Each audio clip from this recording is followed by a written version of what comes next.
Avant de continuer mon récit, je dois vous imager cette belle époque que l'on ne pourrait plus vivre dans le futur. En 1994, j'avais 11 ans.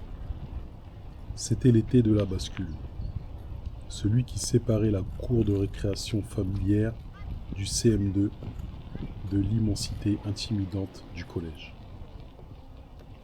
À l'école, pas de Wikipédia, ni de Google Maps. On faisait nos devoirs avec un atlas sur les genoux, à tourner les pages de papier glacé pour trouver une frontière ou un fleuve. La technologie était encore physique, presque brutale. À la maison, les télévisions n'étaient pas des écrans plats, silencieux. Elles avaient des boutons en relief sur la façade. Quand tu voulais changer de chaîne, il fallait appuyer physiquement sur un numéro pour faire jaillir l'autre bouton avec un tac sec et métallique. C'était le son du zapping de l'époque, entre TF1, Antenne 2 et FR3.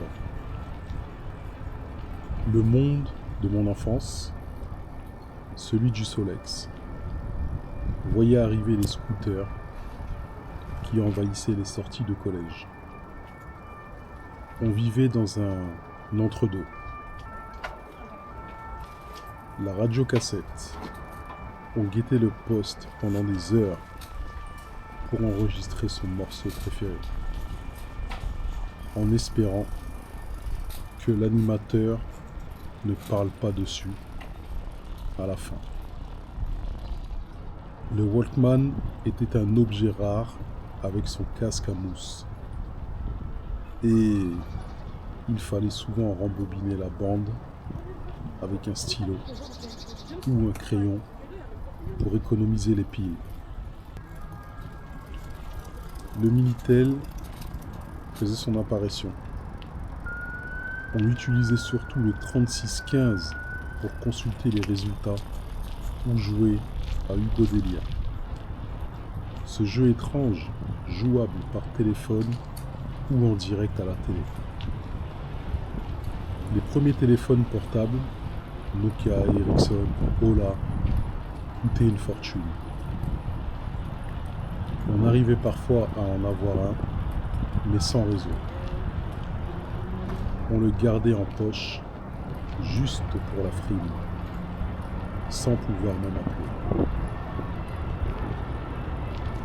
Le vrai quartier général, c'était la cabine téléphonique, un refuge, avec son odeur de tabac froid, de vieux papier et de métal chauffé par le soleil. On s'y enfermait pour avoir de l'intimité, sous l'œil des passants qui scrutaient nos gestes à travers les vitres rayées, à la clé.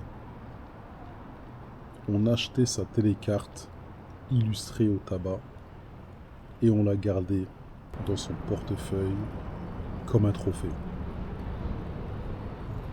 On donnait rendez-vous à un pote à l'heure pile et on attendait que la cabine sonne dans le vide de la rue.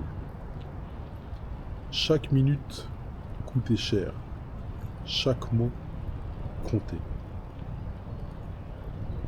La vie était plus brute. On déposait sa pellicule chez le photographe et on attendait une semaine pour découvrir si les photos étaient réussies. La sécurité routière était souple. On s'entassait à 6 dans une Peugeot 504. On fumait partout, bureaux, restos, hôpitaux. Le tabac faisait partie du décor. À la télé, c'est le début de la série Friends et on regardait le prince de Bel-Air en rentrant des cours. Tandis qu'au cinéma, on va voir le Roi Lion ou Forrest Gump. C'était un monde de transition, où l'on manipulait encore des billets de 100 francs, avant que le futur ne s'accélère.